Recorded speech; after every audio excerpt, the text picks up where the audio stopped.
This is the Marketing Podcast Network. Welcome to Uncorking a Story, the podcast that introduces you to the rich world of storytellers who share their personal journeys, creative processes, and the stories behind their stories, one conversation at a time. I'm your host, Mike Carlin, and I'm thrilled to be part of your writing journey. If you're an aspiring writer, a literary enthusiast, or simply someone who believes in the transformative power of words, you've come to the right place. Every week, we'll pop the cork on the world of successful storytellers and give you a healthy pour of inspiration, insight, and empowerment. My mission is to help writers like you realize your full potential through the transformative and therapeutic power of writing. Whether you're just starting your literary voyage or looking to refine your craft, I'm here to provide you with the knowledge, inspiration, and encouragement you need to embark on your own storytelling adventure. So, are you ready to uncork your story and let your creativity flow? Uncorking a Story is about to begin. Sit back, relax, and let the transformative magic of storytelling whisk you away. Welcome to Uncorking a Story. Peter Malone Elliott is an author, screenwriter, and developmental editor who has earned a Leo Award nomination for Best Screenwriting Motion Picture. Born and raised in Virginia, he now lives in Brooklyn, but still holds the magic of the mountains and Southern living near and dear to his heart. He joins me today on Uncorking a Story to chat about his career and about his debut novel, Blue Ridge. Welcome to Uncorking a Story, Peter. Thank you so much for having me, Mike. It's great to be here. I'm happy to have you here, Peter, and I'm curious, where does your story as an author begin? Yeah. So as you mentioned, I was a screenwriter by trade. I was living in LA for a long time until, like a lot of us in 2021 in the pandemic, I moved home and I was staying home for a while, which is back in Virginia. And I was taking, I couldn't talk to anyone. I couldn't go out. I couldn't socialize, right? So I was taking these long hikes in the Blue Ridge Mountains. And, I don't know if you've ever been to the Blue Ridge Mountains of Virginia, Mike, but they're beautiful. They're stunning, but they are a little spooky and a little mysterious and a little like, okay, there's an underbelly here that's not, there's something spooky here. And, I had always been in the back of my brain. I always knew that I wanted to take a crack at writing a novel at some point. My mother is a New York Times bestselling novelist. I kind of grew up with being an author in the blood, right? And something that had always fascinated me was the idea of identical twin brothers and the idea that you're always considered part of a unit or an entity as opposed to your own individual person. And that idea and how it could spool across like a psychological thriller context was fascinating. So I was thinking about this while I was looking at these mountains, like, okay, I think there's a marriage made in heaven here. And then it kind of just went from there. So I spent a year writing the novel. I started at the beginning of 2021. I finished it at the beginning of 2022. And then, I did the whole, querying nonsense for a while. And then finally I ended up getting a publishing deal. So that's kind of the short and sweet version. Oh, very cool. I do want to dig into your background a bit more as a screenwriter, because it seems like that's where it began. And I'm just curious if we could just, to talk about that a little bit. And I'm always interested in the differences between, writing for the screen and writing for the page. Sure. Yeah. So something that is a challenge about screenwriting is that you're oftentimes limited by the nature of the medium, right? I mean, it's not, a lot of times it's not really meant to be a work of writing. It's meant to be a blueprint to go shoot something, right? And whereas in a novel, you can have an unlimited amount of time to describe something, a setting, for example. In a screenplay, with an action description, you have a sentence, maybe two if you're really lucky, but that's the most. So something that my screenwriting background kind of drilled into me, and it's really served me well for writing thriller novels, I think, is the importance of conciseness and brevity and pacing and propulsiveness and having every single scene mean something and lead to something and be a building block for something else. There's no, in any of my books, I don't think there's going to be a whole lot of wasted air because of that screenwriting background. Who knows? One day I might write 120,000 word epic, but I don't think so. But maybe, you never know. So it's been really fascinating juggling between those two worlds and kind of flexing different creative muscles, Did you find you had a hard time like transitioning from writing for the screen towards writing long form, or did it come more natural to you? I wouldn't say it came natural, but it was a lot more freeing. I felt like, to use a not amazing analogy, but it's the best I can think of off the top of my head. I felt like a dog that had kind of been let off a leash, and I can kind of just free range around a farm, right, and track and chase after deer and whatnot. I something that also really appealed to me about writing a novel, which is something that you can't do in a screenplay unless you're Christopher Nolan, is write in the first person, right?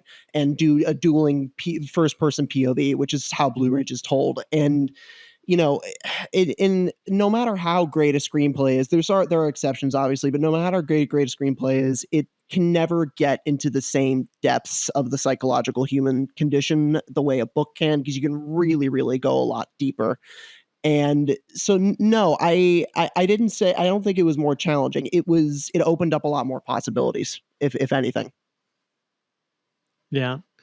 Well, I do want to dig into Blue Ridge a little bit more, because you mentioned, this idea of biological twins or identical twins. Yeah. And I will point out that I am a twin. I have a twin brother. Oh boy. Okay. And there have been times where I have thought about ending his life, but I never really did.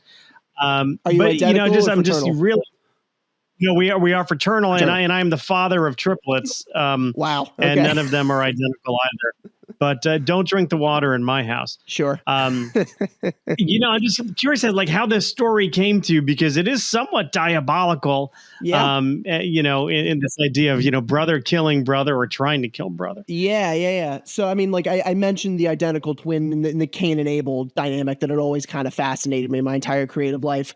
I myself don't have an identical twin brother. I have an older sister, and Megan, if you're listening, I promise you I've never plotted to kill you at any point.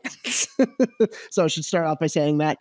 In terms of like tonal touch points for me, besides what I just said, something that was a big jumping off point for me in terms of like kind of the brotherly bond amidst on the backdrop of like a gritty, bleak crime thriller drama, right, was Hell or High Water. I don't know if you've seen that movie by Taylor Sheridan.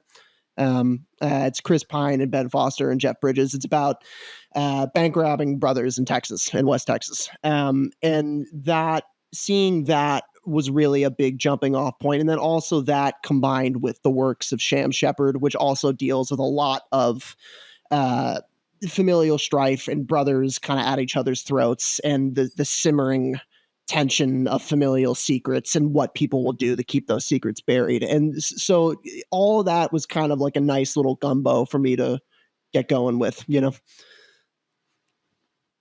Got it.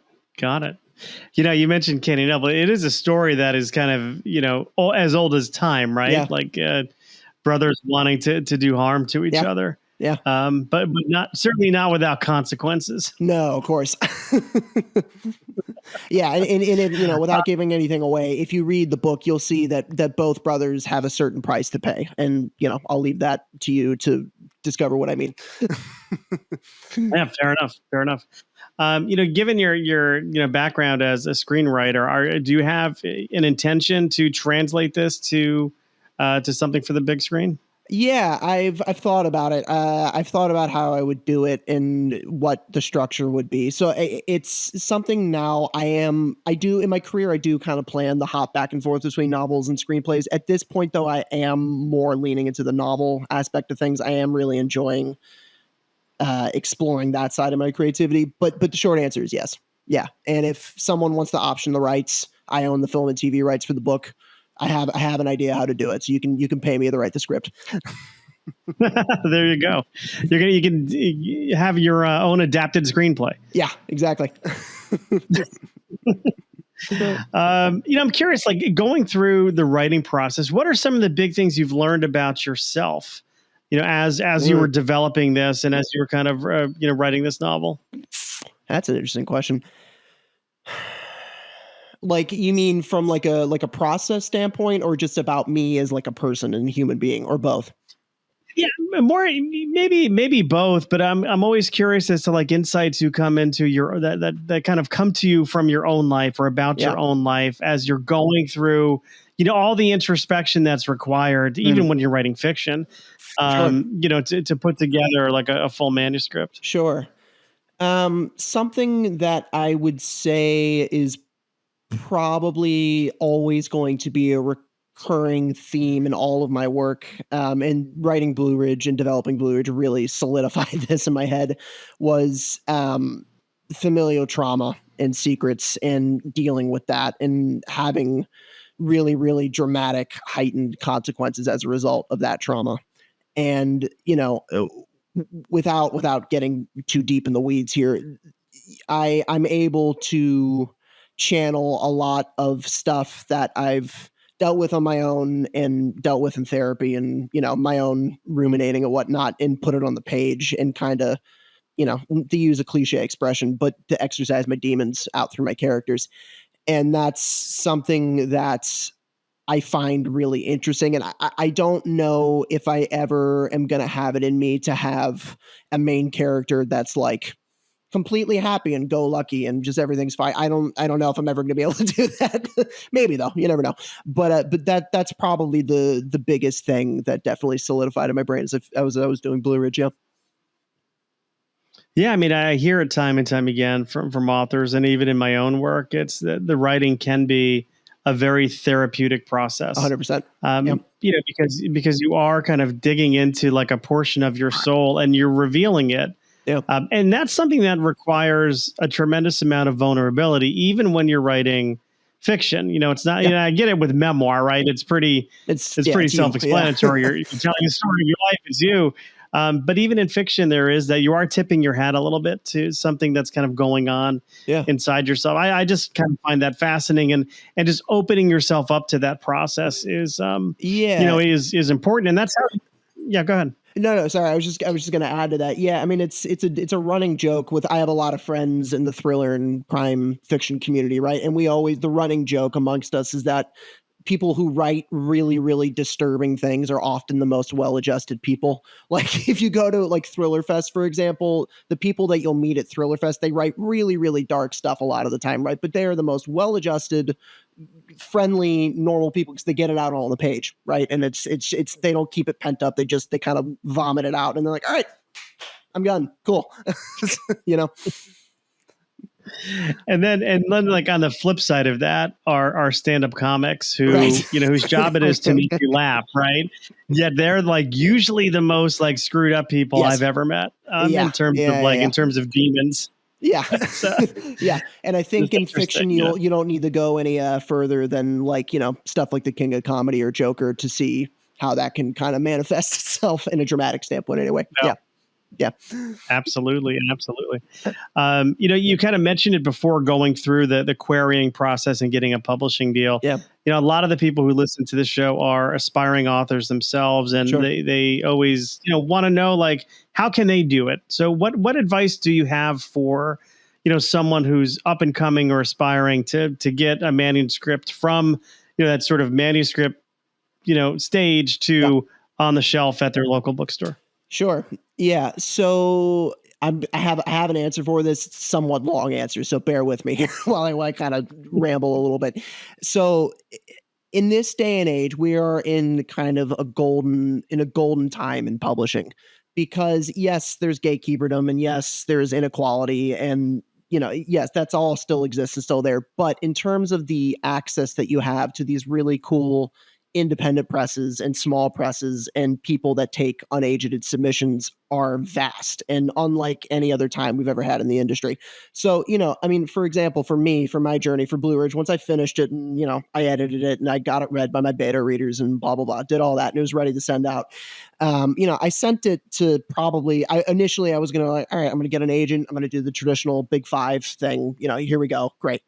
I sent the manuscript out to about 100 agents. I got, I want to say 10 to 12 full manuscript requests and a lot of nice words and nice compliments. And, the writing's great, not right for us, blah, blah, blah, whatever. Fine. It was discouraging. And this went on for 8-9 months probably. And I was about ready to put it in the drawer and just like, all right, I got my first novel out. I'll move on to the next one. And, thinking about what I just said in terms of all these really great independent presses that are traditional presses and, pay royalties and all that stuff and, pay advances that take unsolicited submissions from unagented authors. Like, all right, you know what? Before I completely put this away, let me just try this. Let me just see. Let me see what happens. So I sent it out again to about a dozen or so of these presses, and I got 2 offers within 2 weeks. And so, and I got really lucky and I got to be able to choose between 2 great presses, and I ended up putting it out with Level Best Books, who's very well heralded in the crime fiction community. So answering your question, the advice I would give is there's going to be people who tell you that you have to publish in a certain way, that you have to do it one prescribed way. And I can just tell you uncategorically that that's false and just not the case. There are so many outlets, so many avenues. There's small presses, there's indie presses, there's mid-side houses, there's hybrid publishing, there's self-publishing. There is so much you can do to get your work out there. You have to have the perseverance and the thick skin in order to get it done, but it is out there, and look at things not necessarily from, the straight on vantage point. Don't be afraid to come out of left field a little bit would be my advice. Yeah, and I think that's great advice, because it is so easy to get discouraged when you are querying 100 agents and you're getting back a lot of, and most of the time there's not a lot of feedback with the form letter. It's usually, thanks, but this isn't right for us. And you're lucky if you get, someone who says something about the quality of your writing. Sure. But even that's sometimes enough to keep going a little bit if they provide some kind of constructive feedback. But you are right. There are other publishing vehicles or avenues out there that really weren't available, 20 years ago. Yeah, exactly. Yeah. And, in terms of just querying an agent, I know there's, if you ask 12 people in the publishing industry, you'll get 12 different answers. So, this is no different. But if you're querying agents for, the traditional Big 5 route, don't be afraid to query to a decent amount of people. Like I've read advice online that says you should only query like 20 people and then stop. That's not true. If you shouldn't query 500 or 300, that's too much. But things take so long nowadays, and agents are so in over extended with their work levels and reading lists. If you only query 20 people, you might not hear back from any of them, and you just might feel like you're kind of swimming in a fishbowl alone. So don't be afraid to widen your net a little bit. I think, very good advice. Very good advice. I have to ask, given your screenwriting background, did you watch the Oscars last night? I didn't. I was putting together IKEA furniture with my girlfriend, which in hindsight was probably a bad decision. But but I have seen clips, and I saw the results, so I'm informed. Yeah. Well, I'm going to ask a more interesting question then. Are you and your girlfriend still together after putting together the IKEA furniture? We are, and she's moving in. So, I think if we can get past that, I think we're good, but we'll see. I think that is, there's before I got married, I had to go through something called an engaged encounter workshop. Okay. Which is something that I guess the church wanted us to do, right? So we had to go for a weekend, and they have you go through all sorts of scenarios, what would you do if you argued about money? And something about sex, something about wanting to have children. I think the true test of a relationship would be to put 2 people in a room with a bedroom set from IKEA and ask them to put it together. And, you just get the Allen wrench and the pictures of the faceless people, that come in there. And if you can come out of that experience still together and with a bedroom actually put together, then I think you're good. I think that's a better predictor of relationship stability than anything else. Okay. All right. Well, hey, I'll quote you on that in 5 years and see if we're still together. Well, Well, I think I'm gonna send that to the church, and that'll be my advice. Great. Yeah. One thing I always like to do is get to know my guests a little bit more through some pop culture questions. And I'm curious, Peter, when you were growing up, what were some of your favorite shows to watch on TV as a kid? Ooh. Okay. How are we defining kid? Like kid or young adult? Kid. Okay. Ooh.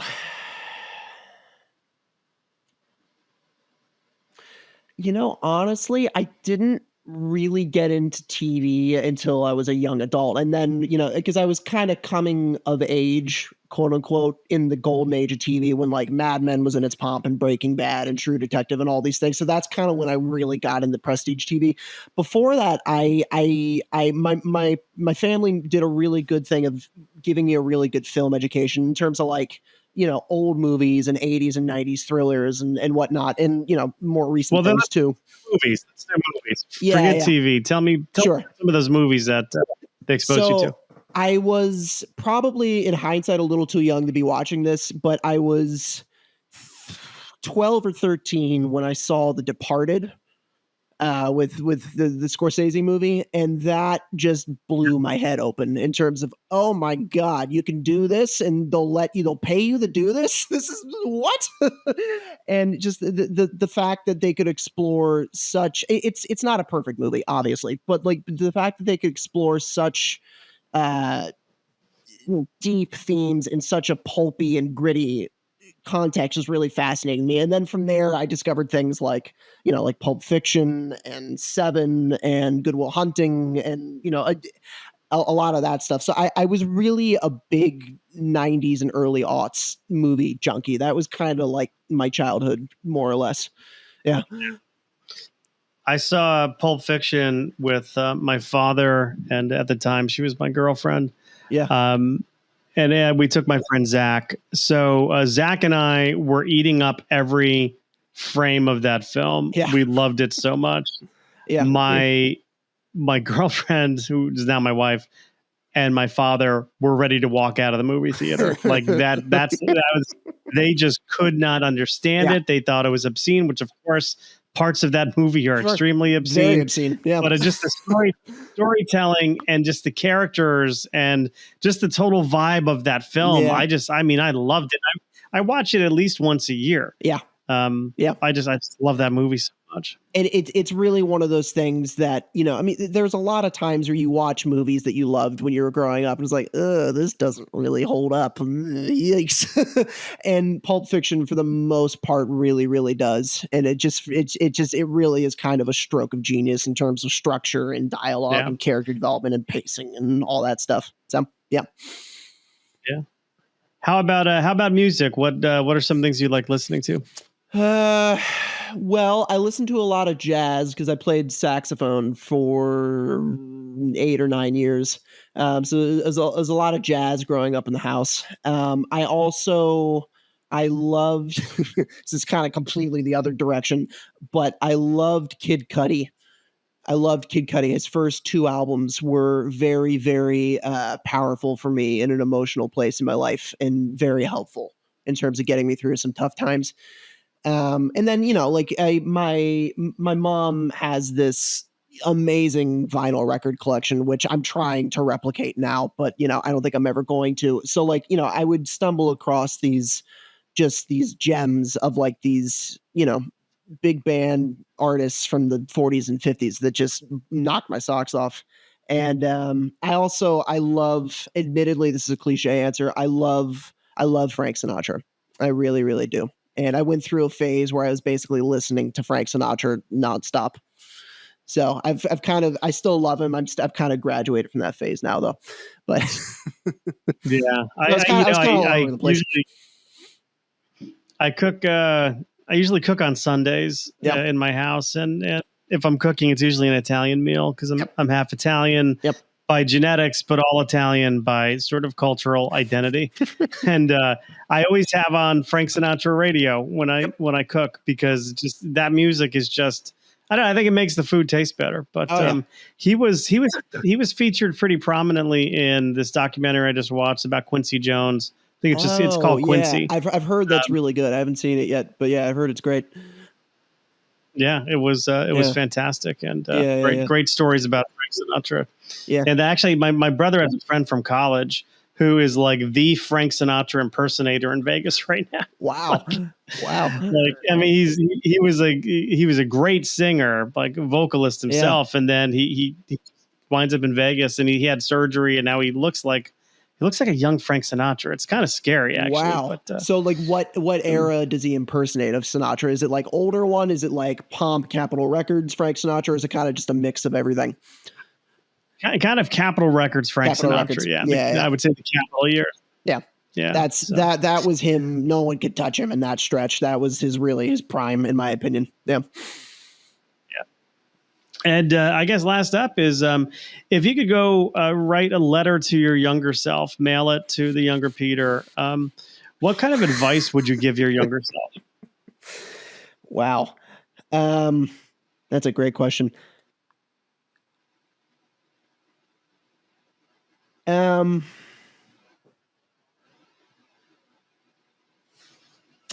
I would probably tell my younger self to not be so hard on myself and to laugh more and not be quite as high strung as I was, and give him a hug and tell him that's going to be okay and that things are going to work out. You have a good head on your shoulders. You're on the right path. Just, for lack of a better expression, believe in the process. That's probably what I would say. Yeah. Yeah. So many of us worry so much when we're younger. Yeah. I see it in my kids now. So I have my triplets are about to turn 22, and I've got one who's always so worried. She's like, "Oh, I think I failed this exam. My life is over." Yeah. And first of all, she never fails anything. She gets A's on everything.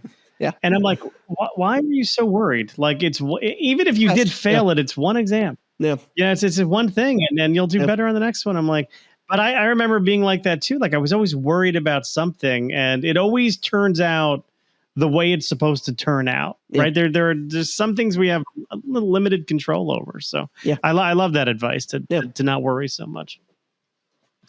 Yeah. Well, Peter, tell us, where can people pick up Blue Ridge? Yeah, so you can get it pretty much wherever you get books. It's available on Amazon, Barnes & Noble, Apple Books, Bookshop. If you Google it, you'll find it. It's not hard to find. And then, if you want to follow me on, I hate saying this, but if you want to follow me on social media, I'm on Instagram at PME Writer, and you can go on my website, which is pmelliott.com, and you can see what I've got going on there. I got some events going on. I'm on tour for the next 3 or 4 months. So I have a smattering of stuff going on virtual and in person. So. Very cool. Well, I'll put your link to your website, link to your Instagram, and then a link to where people can buy your books in our show notes. So people can just go to the show notes and look all that stuff up. And Peter, I'll say thank you for stopping by Uncorking a Story and letting me uncork yours. Thank you. Thank you, Mike. Thank you for uncorking my brain. I appreciate it.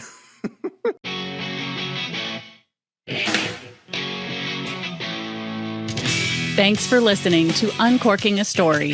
If you'd like more information about today's guest or to find out more about Mike, go to uncorkingastory.com. If you enjoyed the show, please subscribe, rate, and review us at Apple Podcasts, Spotify, or wherever you get your podcasts. Tune in every week to hear Mike Carlin uncork a new story.